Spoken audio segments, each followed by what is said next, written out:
ગુજરાતનું એકમાત્ર ગિરિમથક સાપુતારા ખાતે વરસાદી માહોલ છે। વહેલી સવારથી વાદળછાયા વાતાવરણ બાદ અચાનક વરસાદ થયો છે। સાપુતારા ખાતે વરસાદ વરસતા વાતાવરણ ખુશનુમા બની ગયું છે।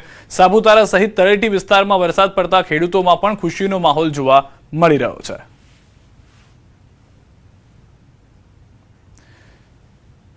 તો ખેડૂતો માટે થોડા રાહતના સમાચાર છે। 19 જુલાઈથી વધી શકે છે વરસાદની તીવ્રતા। હવામાન નિષ્ણાંત અત્રેય શેટ્ટીનું અનુમાન, કેટલાક વિસ્તારમાં વધી શકે છે વરસાદનું જોર। મધ્યમથી ભારે વરસાદની સંભાવના છે।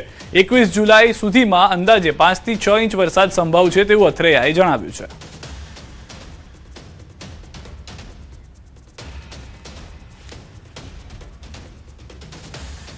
ગુજરાત સરકારનો ઐતિહાસિક નિર્ણય। 75 વર્ષ જૂના ટુકડા ધારા 1947માં મહત્વપૂર્ણ સુધારા। 10 ગુંઠાથી વધુ ક્ષેત્રફળના ટુકડાનો હવે દસ્તાવેજ થશે।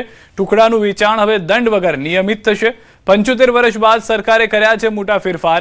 રાજ્યપાલ અને રાષ્ટ્રપતિની મળી છે મંજૂરી। 1948થી થયેલા ભંગ દંડ વિના નિયમિત થશે। સમગ્ર રાજ્યમાં 10 ગુંઠાનો એક સમાન નિયમ। શહેરી વિસ્તારો ટુકડા ધારામાંથી મુક્ત। લાખો ખેડૂતો અને જમીન ધારકોને મોટી રાહત। જમીનના વ્યવહારો બનશે ઝડપી અને પારદર્શક। તો જે લાંબા સમયથી માંગ હતી તે હાલમાં મુખ્યમંત્રી ભૂપેન્દ્ર પટેલના નેતૃત્વવાળી સરકારે કરી બતાવ્યું છે, જેમાં મંજૂરી પણ રાષ્ટ્રપતિ તરફથી મળી ગઈ છે। રાજ્યમાં 10 ગુંઠાનો એક સમાન નિયમ લાગુ થઈ જશે। જમીનના વ્યવહારો ઝડપી બની જશે અને પારદર્શક પણ રહેશે। શહેરી વિસ્તારોને ટુકડા ધારામાંથી પણ મુક્તિ આપી દેવામાં આવી છે।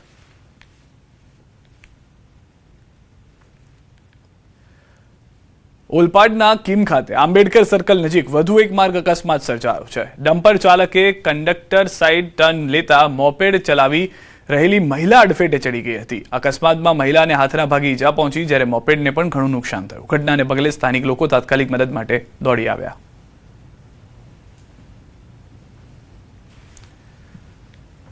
અમદાવાદમાં અસામાજિક તત્વોનો આતંક। નિકોલમાં સિગરેટના પૈસા બાબતે બબાલ થઈ છે। દુકાનદારે પોલીસને જાણ કરતા પોલીસ ઘટના સ્થળે પોલીસ સાથે પણ ગેરવર્તણૂક કરી, અપશબ્દો બોલ્યા। નિકોલ પોલીસે અરજીના આધારે તપાસ શરૂ કરી। ઘટનાને લઈને સમગ્ર વિસ્તારમાં પણ ચકચાર મચી ગઈ છે, તો પોલીસ સાથે પણ ગેરવર્તણૂક કરવામાં આવી છે। નિકોલ પાસે અરજી આધારે તપાસ શરૂ કરી દેવામાં આવી છે। પોલીસે આ તપાસ જે છે શરૂ કરી છે।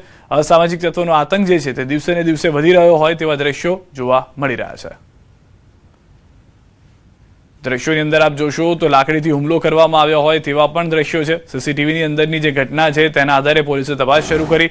પોલીસ જ્યારે વાતચીત કરવા પહોંચી હતી તો તેની સાથે પણ ખરાબ વર્તન કર્યું હોવાનું આ અસામાજિક તત્વના કારણે પરિસ્થિતિ વધુ વણસી હતી તેવી પણ જાણકારી મળી રહી છે। નિકોલમાં સિગરેટના પૈસા બાબતે આ બબાલ થઈ હોવાની હાલમાં જાણકારી મળી છે। ભરૂચના અંકલેશ્વરમાં 2 યુવતીઓ પર જાહેર રસ્તા પર થયેલી મારામારીની ઘટનાનો સીસીટીવી વિડીયો સામે આવ્યો છે। આ યુવતીઓ પર ક્રિકેટ બેટ અને ચપ્પલ વડે હુમલો કરાયો હતો। ગાર્ડન સિટીથી FDD કોલેજ તરફ જતા રોડ પર આ ઘટના બની હતી। ફરિયાદ મુજબ કારમાં આવેલા 4 શખ્સો બંને યુવતીઓ સાથે પહેલા બોલાચાલી કરે છે અને ત્યારબાદ તેમના વાળ ખેંચી માર મારે છે। ઘટનામાં ઇજાગ્રસ્ત યુવતીઓને સારવાર માટે હોસ્પિટલ ખસેડવામાં આવી હતી। આ મામલે 4 લોકો સામે ગુનો નોંધી વધુ તપાસ હાથ ધરાઈ છે।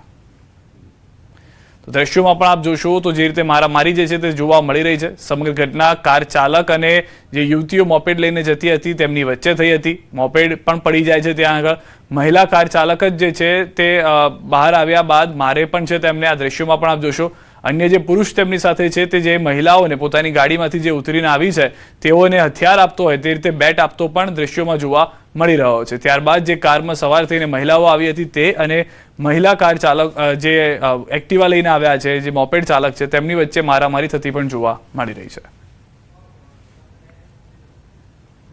हमारे सर पे, शोल्डर पे, पैर पे और फिर वो लोग है ना कपड़े फाड़ने की धमकियाँ दे रहे थे।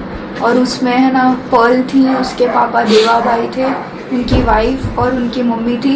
उनकी मम्मी ने चप्पल भी उठाई थी मारने के लिए और वो बहुत गंदी गंदी गालियाँ दे रहे थे। દાહોદ શહેરમાં ધોળા દિવસે ચોરીની ચોંકાવનારી ઘટના સામે આવી છે। બરોડા ગ્રામીણ બેંકમાંથી ₹3 લાખની રોકડ ઉપાડ્યા બાદ એક્ટિવા ચાલક રસ્તામાં રસ પીવા રોકાયા હતા। આ દરમિયાન અજાણ્યા ગઠિયાએ એક્ટિવામાંથી રોકડ ભરેલી થેલીની ચીલઝડપ કરી ફરાર થઈ ગયો। સમગ્ર ઘટના સીસીટીવી કેમેરામાં કેદ થઈ, જેમાં રેકી કરતા અને ચોરીને અંજામ આપતા શખ્સો સ્પષ્ટ દેખાઈ રહ્યા છે। ઘટનાની જાણ થતાં દાહોદ એ ડિવિઝન પોલીસે ગુનો નોંધી સીસીટીવીના આધારે આરોપીઓની શોધખોળ અને વધુ તપાસ શરૂ કરી છે।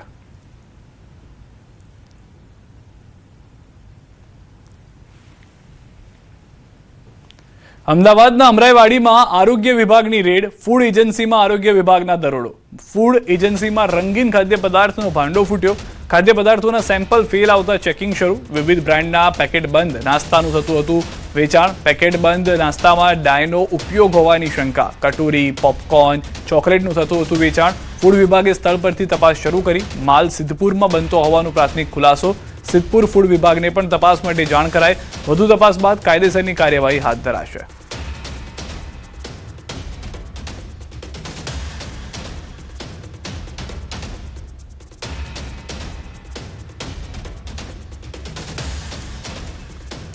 અને હવે વાત એટીએસને મળેલી સફળતાની.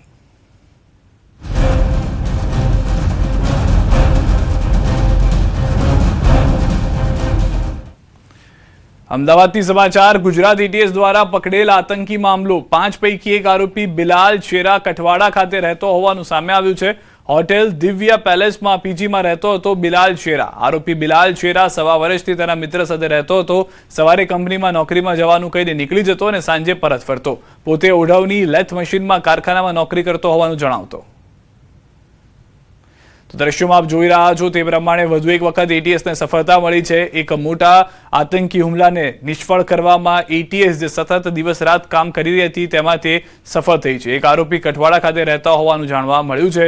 હોટેલ દિવ્યા પેલેસમાં પીજીમાં રહેતો હતો આ આરોપી, જેના અલગ અલગ લોકો સાથે સંપર્ક હતા.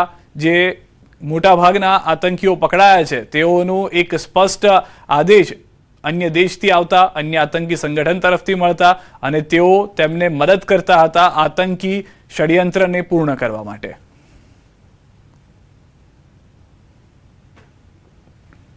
एक तो सलमान करते हैं, एक इसका ठीक है 2 साल से 2 लोगों के साथ रहता था. ठीक है, साल भर से रह रहा है. मैं साधारण हमारे यहाँ पर साधारण की तरह रहता था. सुबह जाता, शाम को आता और तो छुट्टी के दिन पर रूम में पड़ा रहता था. लैपटॉप पर अपना काम करता, नमाज वमाज पढ़ता, वो करता. उसके बाद उसकी कोई एक्टिविटी हमने नहीं पाई गई.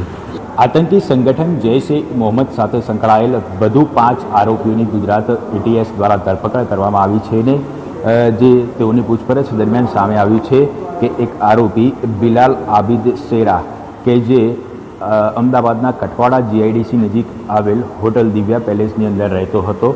તેના મિત્ર સાથે તે અહીં રહેતો હતો. છેલ્લા એકાદ વર્ષથી અહીંયા રહેતો હોવાની હાલ જે માહિતી છે તે સામે આવી રહી છે. આપ જે દ્રશ્ય જોઈ રહ્યા છો રૂમ નંબર 212ની અંદર તે રહેતો હતો અને આની પહેલાં તે રૂમ નંબર 215માં રહેતો હતો. જ્યારે પણ તે હોટલની અંદર હોય ત્યારે તે પોતે લેપટોપમાં જ કામ કરતો હોવાનું જાણવા મળી રહ્યું છે.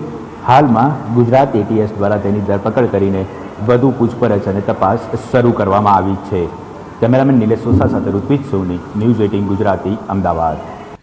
મહેસાણાથી સમાચાર. જૈશ એ મોહમ્મદના 8 આતંકીને કડી લવાયા છે. ગુજરાત એટીએસ દ્વારા કડી કોર્ટમાં રજૂ કરાયા છે. 14 દિવસના રિમાન્ડ બાદ કોર્ટમાં રજૂ કરાયા છે. નંદાસણમાંથી દરોડા દરમિયાન કરાઈ હતી ધરપકડ. કડી કોર્ટમાં પોલીસ કમાન્ડોનો ચુસ્ત બંદોબસ્ત.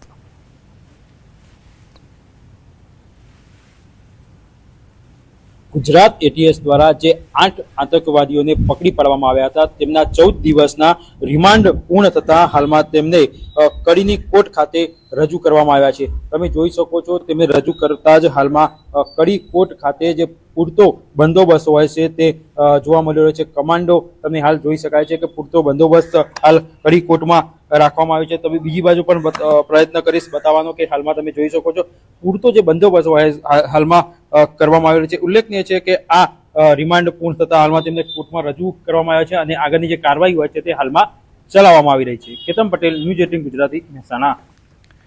પાટણ અને બનાસકાંઠા જિલ્લામાંથી પ્રતિબંધિત આતંકવાદી સંગઠન જૈશ એ મોહમ્મદ સાથે જોડાયેલા કુલ 13 શંકાસ્પદ આતંકીઓની ધરપકડ કરવામાં આવી છે. અગાઉ ઝડપાયેલા 8 આતંકવાદીઓની પૂછપરછના આધારે વધુ 5 સાગરીતોને દબોચી લેવાયા હતા, જે તમામ પાકિસ્તાની હેન્ડલરના સીધા સંપર્કમાં હતા અને ઇન્સ્ટાગ્રામ તેમજ વોટ્સએપ જેવા સોશિયલ મીડિયા પ્લેટફોર્મ દ્વારા એકબીજા સાથે જોડાયેલા હતા. એટીએસને એક બાદ એક વધુ સફળતાઓ મળી રહી છે. પહેલા રાઉન્ડમાં જે 8 આતંકવાદી ઝડપાયા હતા, ત્યારબાદ જે 8 આતંકવાદીની પૂછપરછ કર્યા બાદ ફરીથી જ સિદ્ધપુર તેમજ વડગામમાંથી કુલ 5 આતંકવાદીઓ ઝડપાયા છે.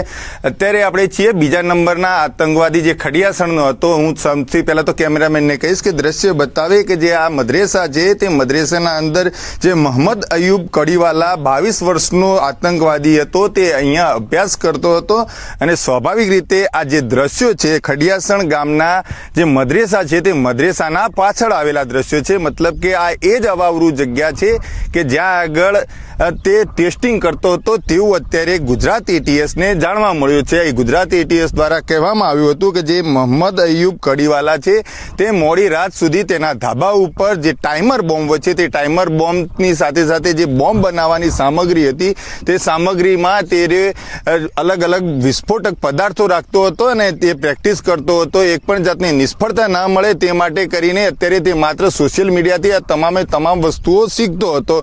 સ્વાભાવિક રીતે જે અત્યારે 5 જેટલા આતંકવાદીઓને ઝડપીને એમના રિમાન્ડ તો લઈ લેવા